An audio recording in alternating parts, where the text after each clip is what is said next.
سيئات أعمالنا من يهده الله فلا مضل له ومن يضلله فلا هادي له ونشهد أن لا إله إلا الله وحده لا شريك له ونشهد أن سيدنا وسندنا وحبيبنا وحبيب ربنا وطبيب قلوبنا ومولانا محمدا عبده ورسوله أرسله إلى الخلق بالحق بشيرا ونذيرا وداعيا إلى الله بإذنه وسراجا وقمرا منيرا أما بعد فقد قال الله سبحانه وتعالى في كلامه المجيد والفرقان الحميد أعوذ بالله من الشيطان الرجيم بسم الله الرحمن الرحيم يا أيها الذين آمنوا قوا أنفسكم وأهليكم نارا وقال صاحب القرآن صلى الله عليه وسلم إذا رأى منكم أمرا منكرا فليغيره بيده فإن لم يستطع فبلسانه فإن لم يستطع فبقلبه وذلك أضعف الإيمان أو كما قال النبي صلى الله عليه وسلم صدق الله مولانا العظيم وصدق رسوله النبي الأمي الكريم ونحن على ذلك لمن الشاهدين والشاهدين والحمد لله رب العالمين وقال تعالى إن الله وملائكته يصلون على النبي يا أيها الذين آمنوا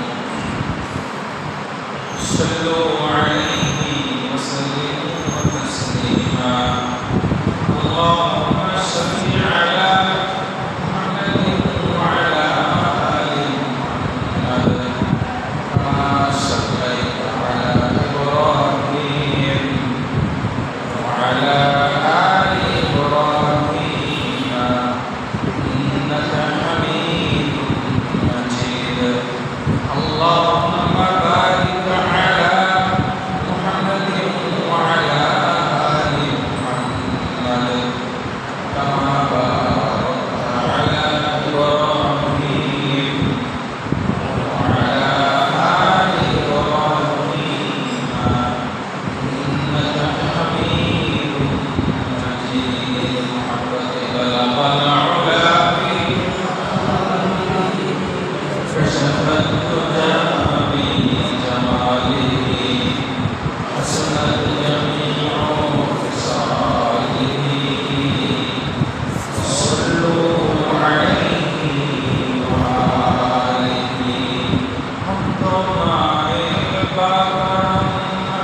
জবান খুলে মুক্তি সহকারে সংস্কারে সূর্য কণ্ঠে আলহামদুলিল্লাহ।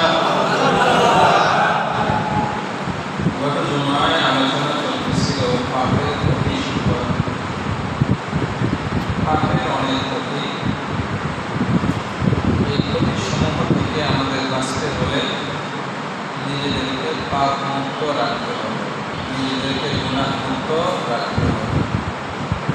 গত জুমার আগের জন্য শুনতেছিলাম হযরত ইবনে আব্বাস রাদিয়াল্লাহু তাআলা আনহুমা, যিনি বয়সে ছোট হলেও রইসুল মুফাসসিরিন ছিলেন, সমস্ত তাফসীর কারকদের নেতা ছিলেন, সরদার ছিলেন।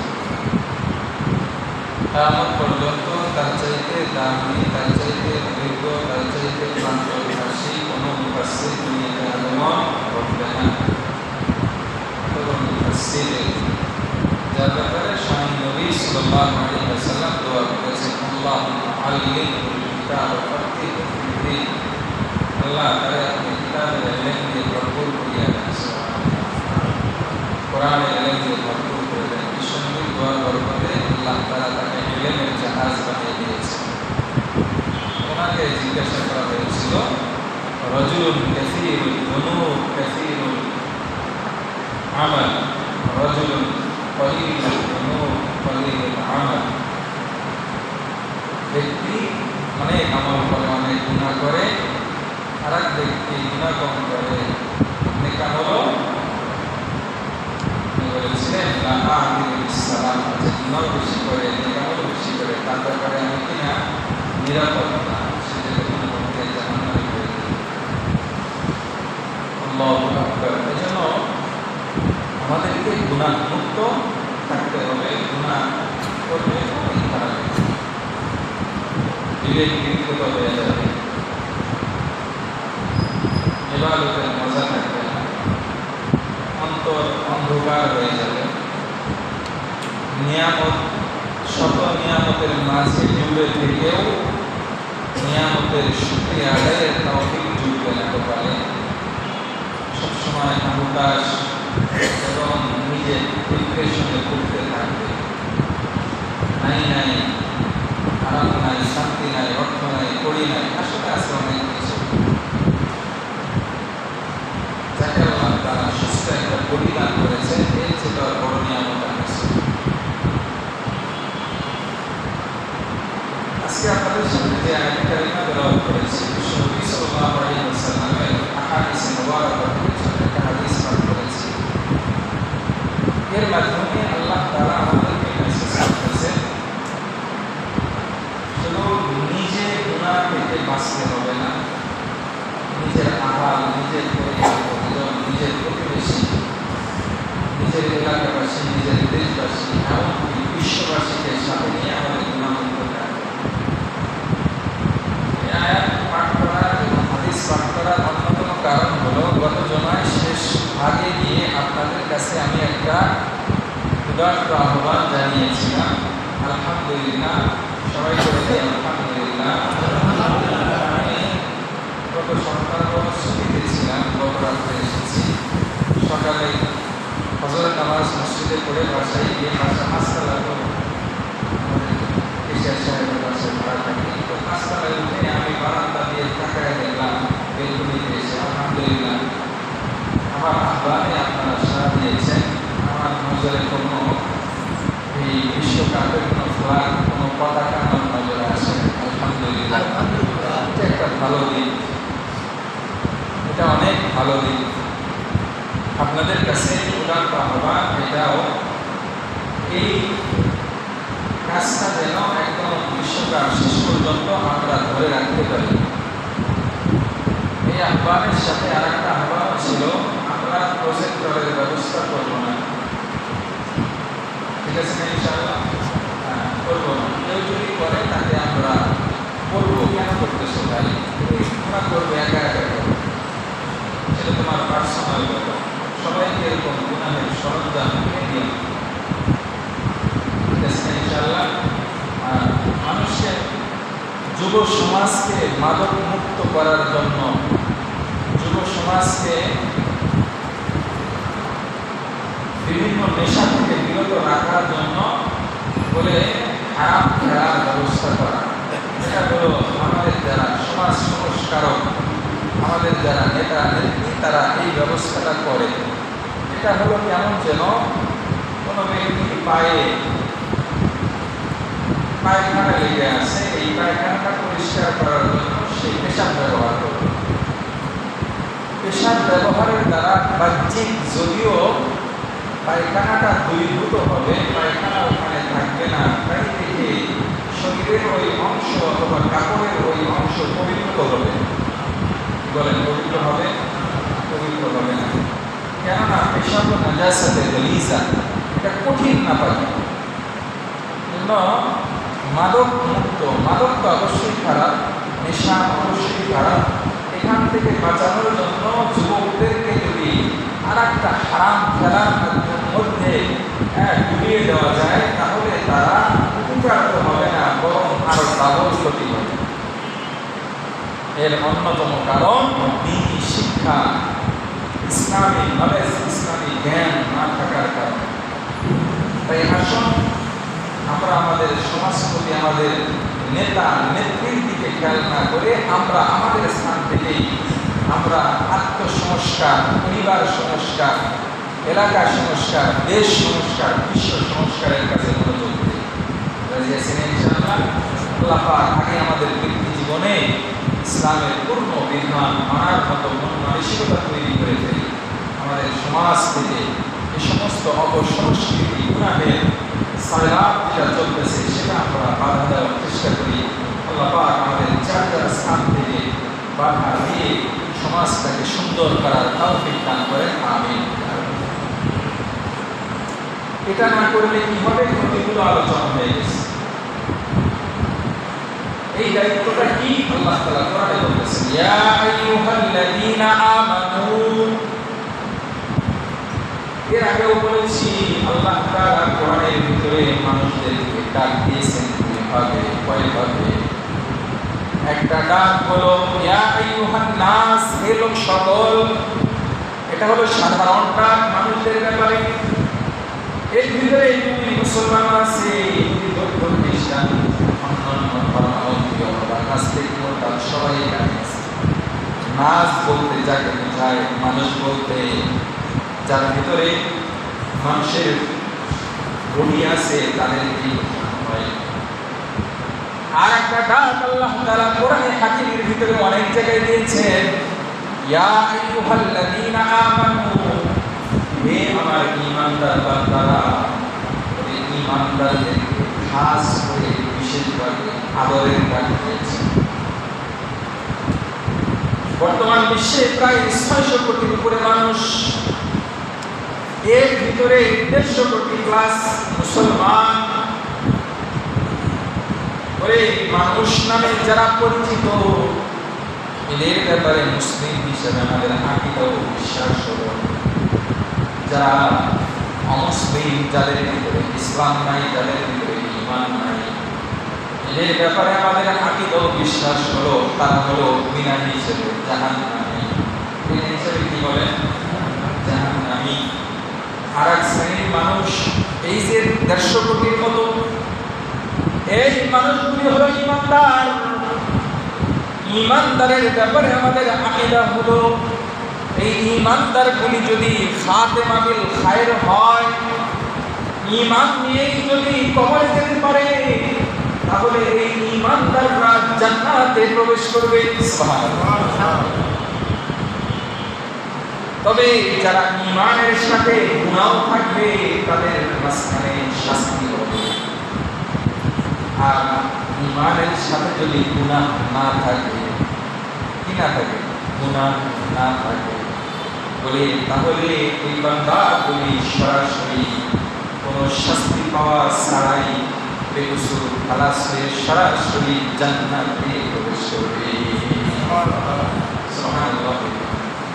বলে সরাসরি জান্নাতে যাবে।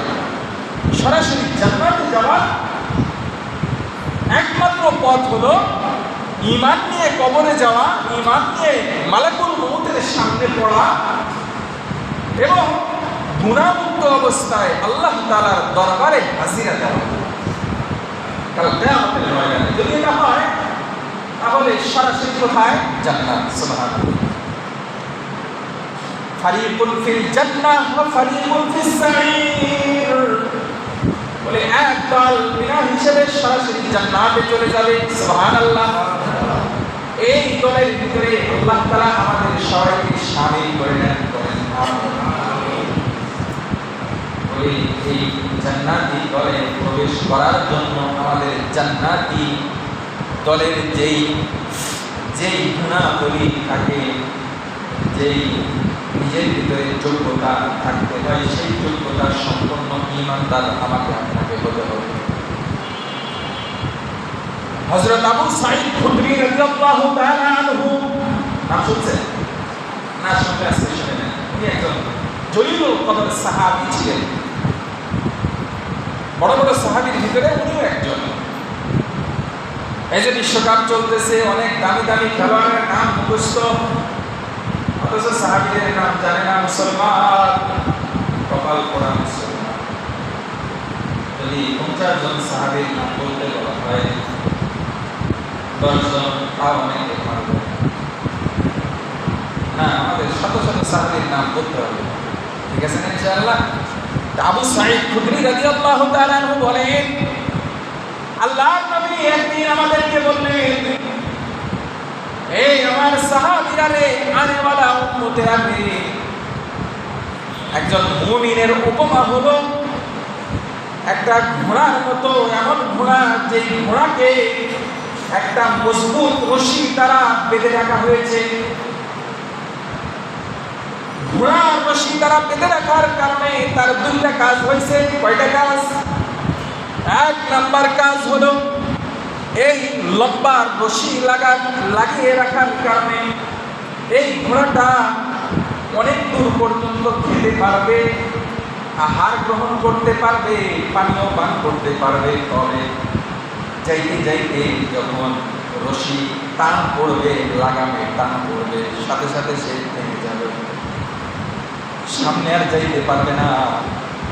বলে সামনে যাওয়ার সুযোগ থাকবে না।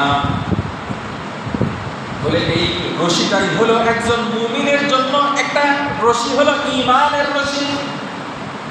বলে এই ঈমানের রশি তাকে গুনাহের কাজ করতে বাধা দিবে। 2 নাম্বার হলো এই ঘোড়াটা যখন আবার ফিরে আসবে, তার জন্য মালিকের কাছে মালিক যে রশি বেঁধে রেখেছে, এই রশি ঘোড়ায় যখন সে ফিরে আসবে, তখন নিরাপদে এখানে সে বসবাস করার, জীবনযাপন করার সুযোগ সে লাভ করবে।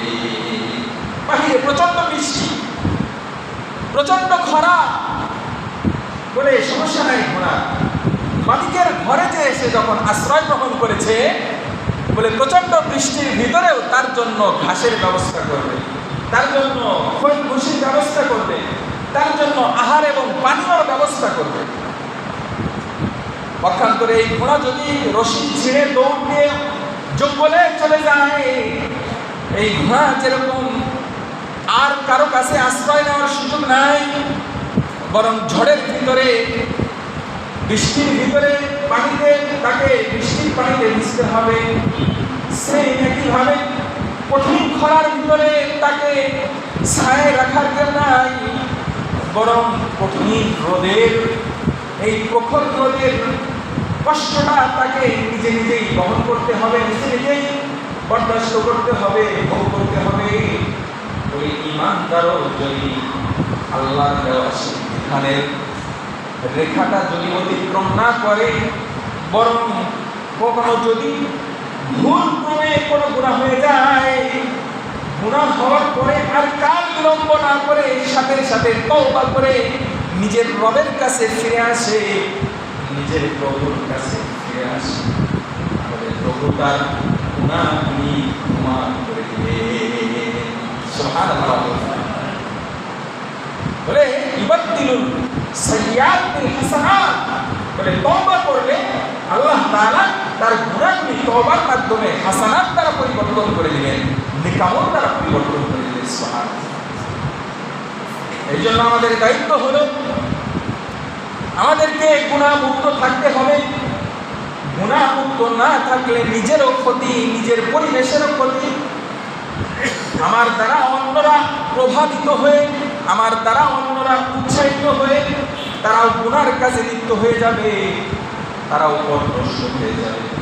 এই জন্য আমি মুসলমান, আমি মুমিন, আমার একটা অদৃশ্য রশি আছে, ঈমানের রশি।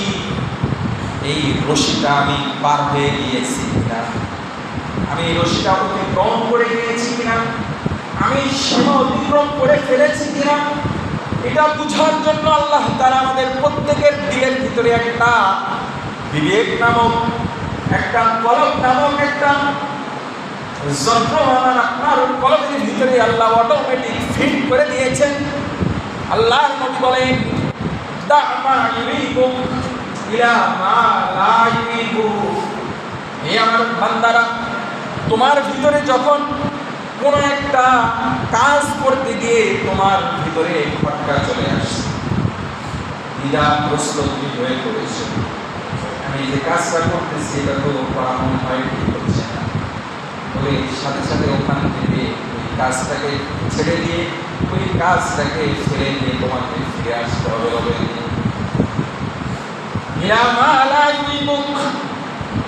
যেটার ব্যাপারে তোমার নলেজ আছে, ধারণা আছে, জ্ঞান আছে, যেটা আল্লাহর রাসূলের পথ, যেটা আল্লাহর হুকুম অনুযায়ী চলার পথ, এটার ব্যাপারে তোমার যেখানে ধারণা আছে সেটা তোমাকে গ্রহণ করতে হবে। দিল যেটার ব্যাপারে পূর্ণভাবে আস্থাশীলতা খবর তোমাকে মেসেজ করতেছে, এই কাজটা সুন্দর, এই কাজটা গুনাহ না, এই ব্যাপারে হাদিস আছে, এই ব্যাপারে কোরআন আমরা শুনেছি, ওলামায়ে কেরামের দিক নির্দেশনা আমরা এই ব্যাপারে পেয়েছি। এরকম নির্দিষ্ট যদি, নির্ধারিত যদি, নিশ্চিত যদি কোনো পথ আমার সামনে চলে আসে, তাহলে নির্দ্বিধায় সেই পথটা আমাকে গ্রহণ করতে হবে। এটা আমি করব। আমি আমার সামনে যারা আছে তাদেরকেও, আমার বন্ধু বান্ধব, পরিবার পরিজন, আমার আমি রাজনৈতিক ব্যক্তিত্ব, আমার রাজনৈতিক আমার কর্মীবৃন্দ যারা আছে তাদেরকে, আমি ফ্যাক্টরির মালিক বলে আমার ফ্যাক্টরির শ্রমিক যারা আছে, আমি হোটেল মালিক, আমার হোটেলের ভিতরে যারা শ্রমজীবী মানুষ আছে, মোট কথা আমার অধীনস্থ যারা আছে, সবাইকে সাথে নিয়ে আমাকে জান্নাতের দিকে যেতে হবে। যদি আমি না যাই তাহলে কাল কিয়ামতের ময়দানে আল্লাহর কাছে আমাকে মুআখাযা করতে হবে। আলা কুল্লুকুম রাঈ ওয়া কুল্লুকুম মাসউলুন আন রাআয়াতিহি। আল্লাহর নবী বলেন, সাবধান, তোমরা প্রত্যেকেই তত্ত্বাবধায়ক, তোমরা প্রত্যেকেই দায়িত্বশীল, আর প্রত্যেকেই তাদের অধীনস্থদের ব্যাপারে কাল কিয়ামতের ময়দানে জিজ্ঞাসিত হবে। এই জন্য আল্লাহর নবী আমাদেরকে পথ দেখায় দিয়েছেন। ইদা রাআ মিনকুম আমরান মুনকারান, তোমাদের ভিতরে কেউ যদি কোনো অশ্লীল কাজ, অশ্লীল কথা হতে দেখে, তাহলে সাথে সাথে তুমি তাকে ওই অশ্লীল কাজ থেকে, ওই গুনাহের কাজ থেকে পরিবর্তন করে তাকে ভালো কাজের উপর উঠাবা। এটা আমার নৈতিক দায়িত্ব, এটা আমার ঈমানের দায়িত্ব। এই কাজ যদি আমি না করি তাহলে কাল কিয়ামতের ময়দানে আল্লাহর কাছে আমাকে জিজ্ঞাসিত হতে হবে। এই জন্য ভাই আমার আপনার এই দায়িত্বটা কিন্তু শুধুমাত্র ইমাম সাহেব, খতিব সাহেব না, এই দায়িত্বটা আপনি একজন সাধারণ মুমিন মুসলমান, আপনার উপরও এই দায়িত্বটা স্বয়ং রাসূল কর্তৃক আপনার উপর দেওয়া হয়েছে। আল্লাহর নবী বলেন, বাল্লিগু আন্নী ওয়ালাউ আয়াতান। হে আমার উম্মত, তুমি যদি একটা আয়াত শিখো, একটা মাসালা শিখো, এই মাসালাটা, এই আয়াতটা তুমি অপরের কাছে পৌঁছে দেওয়াটা, এটা তোমার ঈমানি দায়িত্ব। আমি রাসূলের উম্মত হয়েছো, এই উম্মত হিসেবে তোমার উপর দায়িত্ব। এটা হলো ঈমানি দায়িত্ব। এই ঈমানি দায়িত্ব পালন করাটা আমাদের যার যার স্থান থেকে করতে হবে ভাই। আপনি যদি শুধু মনে করে থাকেন এটা হলো দাওয়াতের তবলীগের সাথীদের দায়িত্ব, না। এটা শুধু ইসলামী রাজনীতি দল যারা করে তাদের দায়িত্ব না। এটা শুধুমাত্র যারা পীর মুরিদি হক্কানি পীর মুরিদি করে তাদের দায়িত্ব না। এটা শুধু ইমাম সাহেব, মুফতি সাহেব, খাদেম সাহেব এদের দায়িত্ব না। এটা শুধু মাদ্রাসাওয়ালাদের দায়িত্ব না। এই দায়িত্বটা একজন ন্যূনতম ঈমান যার আছে তার উপরে দায়িত্ব। এই দায়িত্বটা আমাদের না বুঝার কারণে আমরা নিজেদেরকে দায়িত্বহীন মনে করি। আমরা মনে করি না আমার উপর তো দায়িত্ব না, আমি কেন এটা বলতে যাব, আমি কেন এটা করতে যাব। যার কারণে আমাদের এই যে সমাজের ভিতরে দেশের ভিতরে আজ বিশৃঙ্খলার অভাব, আজ মানুষ সুশিক্ষায় শিক্ষিত হচ্ছে ঠিক, কিন্তু এর প্র্যাকটিস না হওয়ার কারণে, বাস্তব জীবনে এই শিক্ষার প্রয়োগ না থাকার কারণে আজ আমরা ইসলাম থেকে দূরে সরে যাচ্ছি, নীতি নৈতিকতা থেকে দূরে সরে যাচ্ছি, মানবিকতা থেকে দূরে সরে যাচ্ছি। আপনি খেয়াল করে দেখবেন, এক সময় এই দেশের ভিতরে পাশের বাড়িতে না খেয়ে থাকলে 10 বাড়ি থেকে খবর নেওয়া হতো, মুরব্বীরা খবর দিত। কিন্তু আজ পাশের ঘরে কি নিজের মা বাবা খেয়ে আছে কিনা এটা খবর নেওয়ার সময় নেই। গত কয়েকদিন আগে একটা মা মারা গেলেন, হ্যাঁ, ঢাকাতে উন্নত ফ্ল্যাটে মারা গেলেন। ওই বিল্ডিংয়েরই এক ফ্ল্যাটে তার মেয়ে থাকতো, সেই ফ্ল্যাটের ভিতরে মরে 8 দিন পার হয়ে গেছে, কিন্তু তার সন্তানদের খবর নেওয়ার ফুরসত পায় নাই, সুযোগ পায় নাই।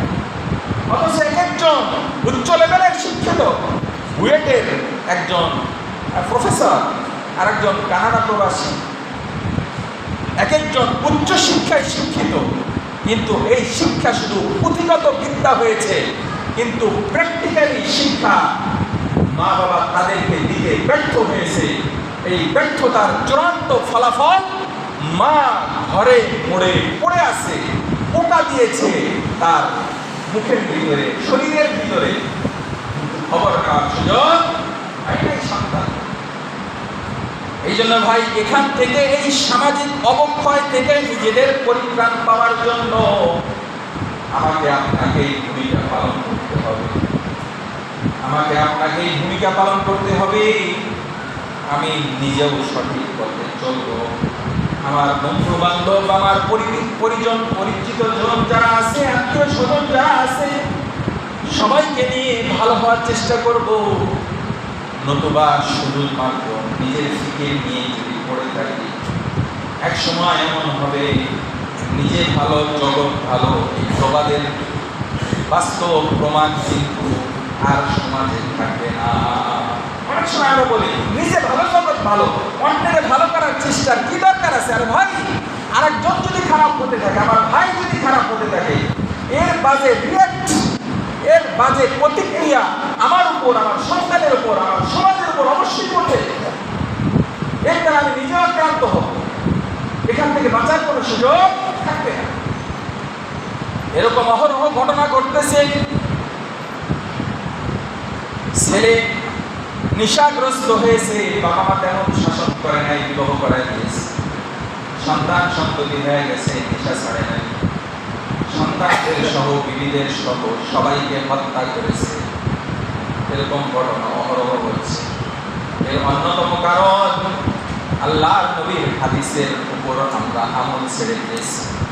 আল্লাহর নবী বলেন, ইদা রাআ মিনকুম আমরান মুনকারান, হে আমার উম্মত, তোমার সামনে যদি কোনো গর্হিত কাজ হতে তুমি দেখো, তোমার যদি সামর্থ্য থাকে, ফালইউগাইয়িরহু বিয়াদিহি, তাহলে তুমি এটাকে চেঞ্জ করে ভালোর দ্বারা রূপান্তরিত করে দাও, ক্ষমতা প্রয়োগ করে হাত দ্বারা।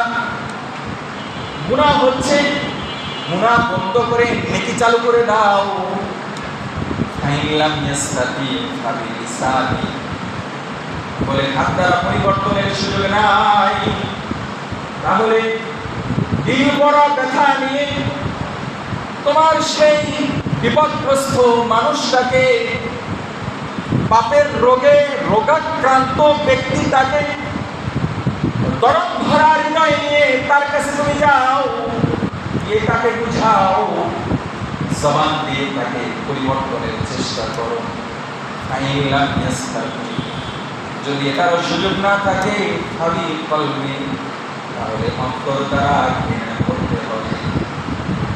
আজ আমরা অন্তর দ্বারা ঘৃণা করার সুযোগ যেহেতু হাদিসে আছে, এই জন্য আমরা সবাই এই হাদিসের তৃতীয় অংশের উপর আমল শুরু করে দিয়েছি।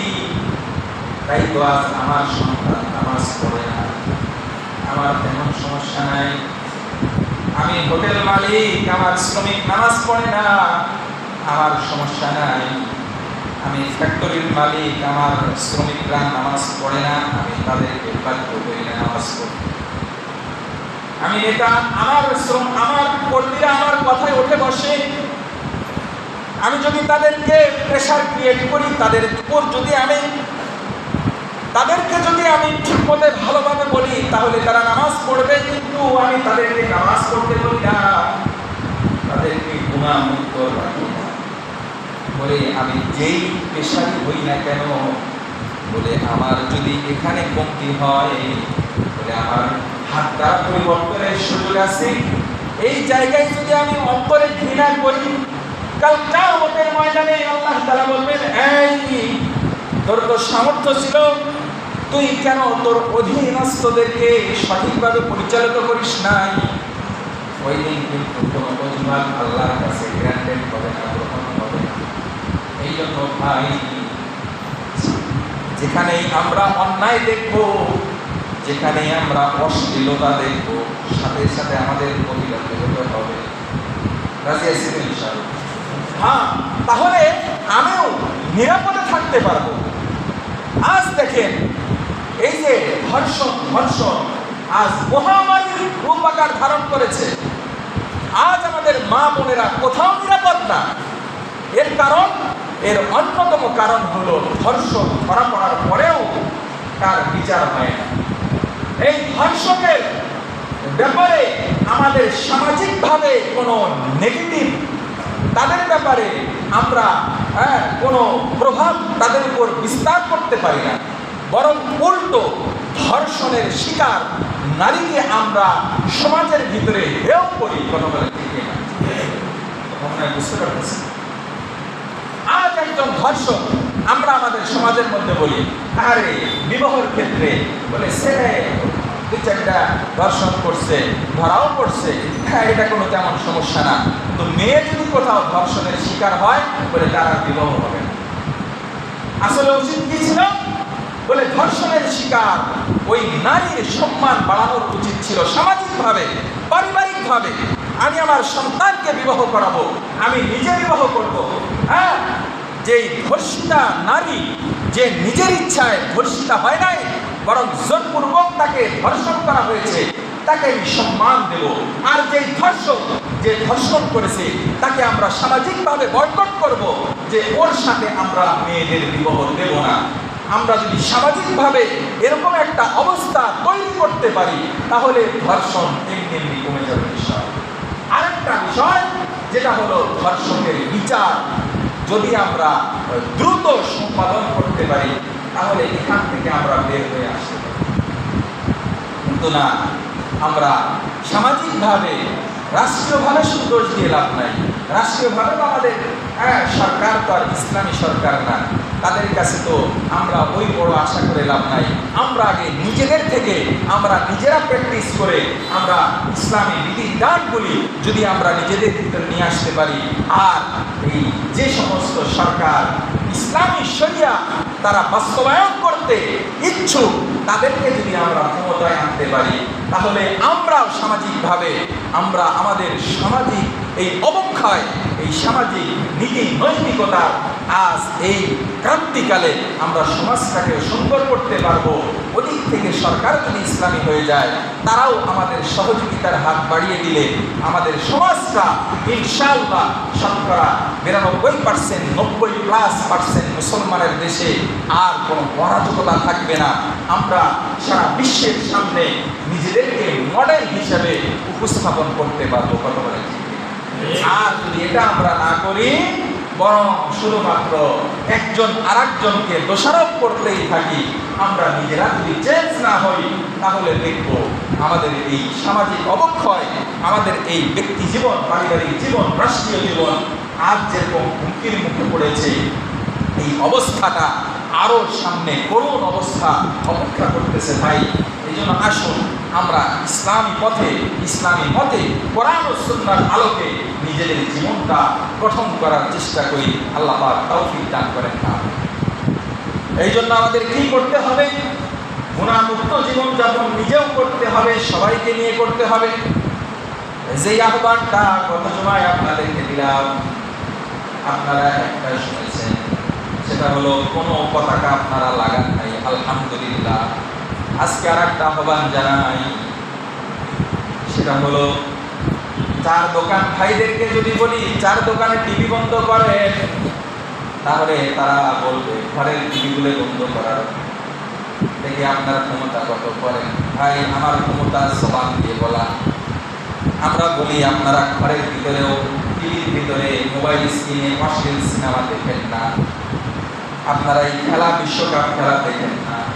কিন্তু বিশেষভাবে আহ্বান জানাই, টিভির সামনে এমন 5 ওয়াক্ত নামাজীদেরকে দেখা যায় যারা খেলা দেখার জন্য ভিড় করতেছে। আল্লাহর রাস্তায় ভাই, আপনারা একজন আরেকজনের দায়িত্বশীল হিসেবে একজন আরেকজনের জন্য বন্ধু হয়ে যান, খাঁটি বন্ধু। ভাই, তুমি কি দেখতেছো কেন? খেলা দেখতেছো কেন? চলো আমরা যাই। আমরা কেউ খেলা দেখবো না। একজন আরেকজনের জন্য যদি বন্ধু হয়ে যায়, এই বন্ধুত্বর ফল আমরা দুনিয়াতে না পেলেও আখিরাতে অবশ্যই পাবো ইনশাআল্লাহ। এই দায়িত্ব আমরা হবো না ইনশাআল্লাহ। আমরা টিভির সামনে ভিড় করে এই অবৈধ, এই গুনাহের সরঞ্জাম যুক্ত এই খেলা আমরা দেখবো না ইনশাআল্লাহ। এবং আমার বন্ধু বান্ধব যারা দেখে, এদেরকে আমি আহ্বান করে আমি ফিরে নিয়ে আসবো ইনশাআল্লাহ। আমার সন্তানকে এই খেলার জার্সি কিনে দেবো না। আমার বন্ধু বান্ধবের ভিতরে এই জার্সি কেউ যদি পরে, আমি তাকে না করবো, ভাই এটা পরিস না, ভালো ভালো কত টি শার্ট আছে, এগুলো পর, পাঞ্জাবি পর, জুব্বা পর, এগুলো না পরলেও নর্মাল তুই যে পোশাকগুলি আছে এটা পর, জার্সি পরিস না। ভাই, টাকা দিয়ে কিনছোস, ঠিক আছে, তোর কত টাকা খরচ হয়েছে, এই যে ধর এই টাকাটা তোরে দিয়ে দিলাম। আপনি করেন নাই খরচটা, অসুবিধা নেই। আপনি কত হাজার হাজার শত শত টাকা তো নষ্ট করেন, ঠিক আছে না? ইনশাআল্লাহ দিনের পথে কিছু টাকা খরচ করেন। আল্লাহ পাক রব্বুল আলামিন আমাদেরকে এই খেলা এবং আরো যত গুনাহের আসবাব আছে সবগুলি নিজের ফ্যামিলি, নিজের পরিবার, নিজের পরিজন, নিজের প্রতিবেশী, নিজের এলাকাবাসী, নিজের দেশবাসী, পুরা বিশ্ববাসীর ভিতরে আমরা মডেল হিসেবে নিজেদেরকে দান করানোর চেষ্টা করব। আল্লাহ পাক রব্বুল আলামিন আমাকে সহ আপনাদের সবাইকে কবুল করেন। আল্লাহুম্মা আমিন ওয়া আখিরু দাওয়ানা আলহামদুলিল্লাহি রাব্বিল আলামিন।